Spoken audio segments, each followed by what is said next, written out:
Bullwhip is now attacking Kota Ibushi backstage, doing the same thing he did to the Hurricane, Johnny Mundo, LA Park, and Kenta and Claudio Castagnoli, welcoming them and congratulating them on successful win in qualifying for the WWE International Championship Tournament by beating them up in the backstage area.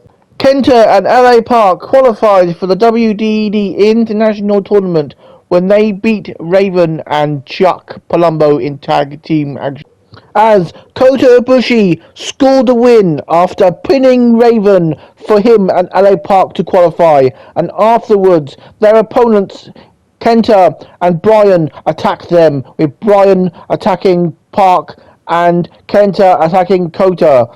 Brian is facing LA Park in the first round of the International Championship Tournament, and Kenta is facing Kota Ibushi. But now, Kota Ibushi is being viciously attacked by Bullwhip in this backstage area. Can he defend? Because so far, no one has been able to stop Bullwhip in these backstage attacks.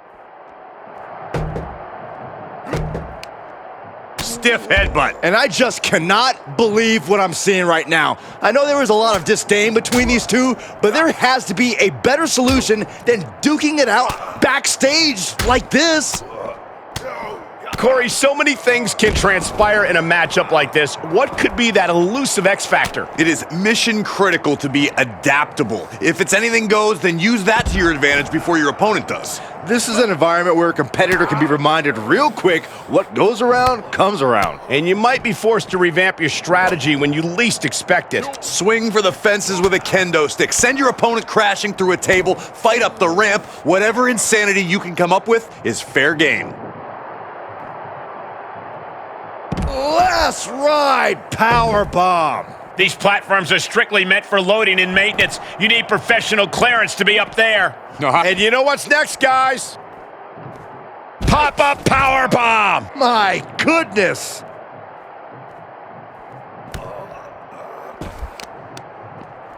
So much damage inflicted. And gentlemen, I've seen a lot of movies with scenes on a catwalk. Spoiler alert, they usually end in catastrophe.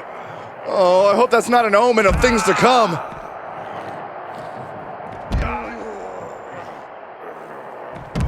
Wow. Enough's enough.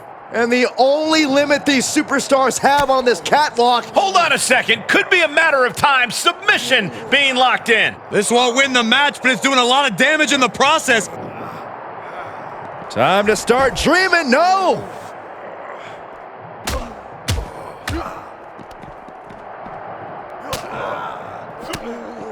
He turns it around. Headlock applied. Toss their opponent. Oh, I hope they have sure footing, or this could end in disaster. And it's quite a long way down.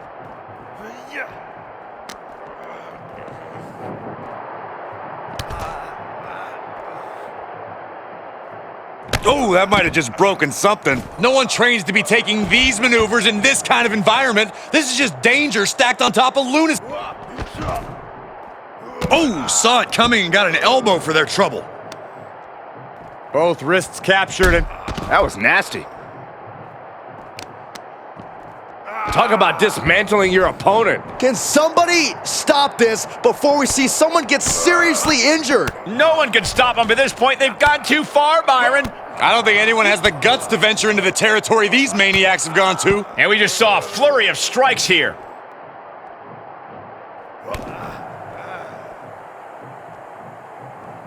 All the way up. Sit out powerbomb. One wrong step at that height could cause some serious damage. Can someone get them down, please?